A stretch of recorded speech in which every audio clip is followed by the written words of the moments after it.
I'm not going to not play. I'm a ball player. Whoever picks me, I'm going to go show up. And I think we're meeting with the Bengals here in a couple days, and I'm looking forward to just talking ball, seeing what they're about, seeing the offense that they run, see how they think about ball. You know, the only thing that I've said is I just didn't want to be presumptuous about the pick, and so that's why I've been non-committal, because I don't know what's going to happen. You know, they might not pick me, they might fall in love with someone else.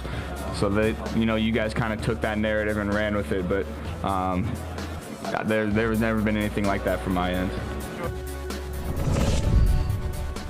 Sorry, Joe. I'm skeptical, Joe. I think there was a plan for January that has changed for February. That's what I think. I'm sorry, Cincinnati.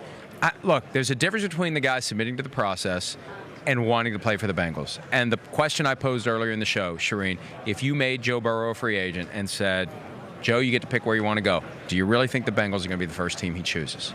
No. I don't think he'll be the first team, but do you think he ends up with Cincinnati? Does he play for Cincinnati? I think there isn't anything he can ultimately do about it. I think they have kind of poked around the edges of seeing if maybe they can scare Cincinnati away.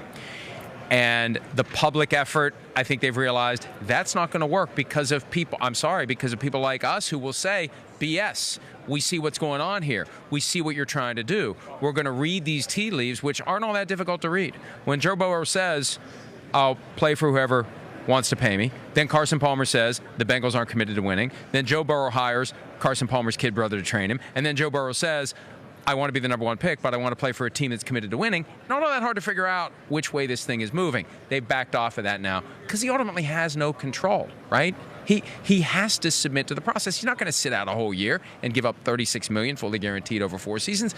In this day and age, no one's going to do that.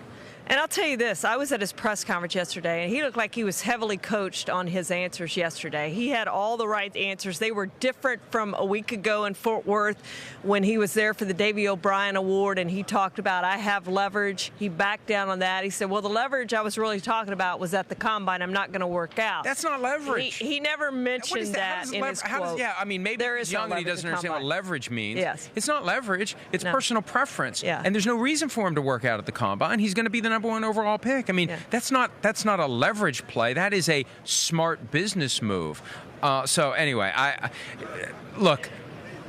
think the Bengals will end up taking him, and I think he will go, and he'll make chicken salad, and he may make the team better.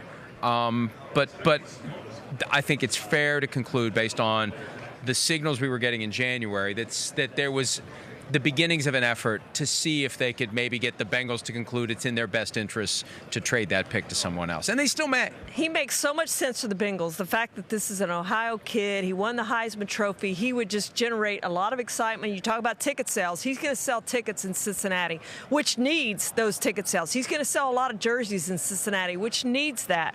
He is exactly what they need. But to me, they need to show a commitment to winning this offseason, and they can do that.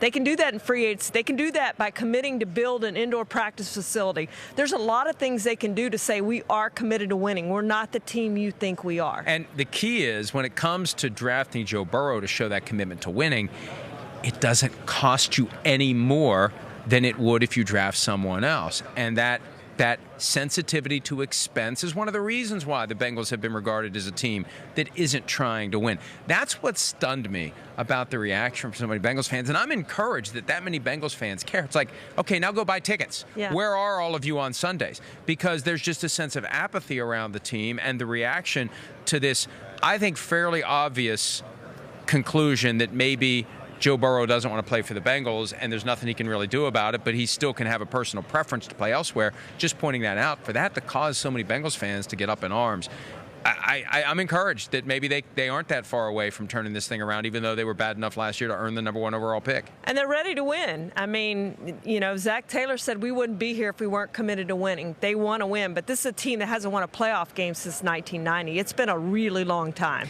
Yeah, it was the game where Bo Jackson's hip got destroyed. That was the last playoff game the Bengals won in L.A. against the Raiders. Before the Raiders even moved back to Oakland, that's how long ago it was. And we'll see if the Bengals can turn around. I want the Bengals to turn around Cincinnati. Please, give me a break. We got more PFT Live coming right after this, except on radio. Hi, I'm Mike Tirico, and thanks for watching. Make sure to hit subscribe for the latest news and highlights from NBC Sports.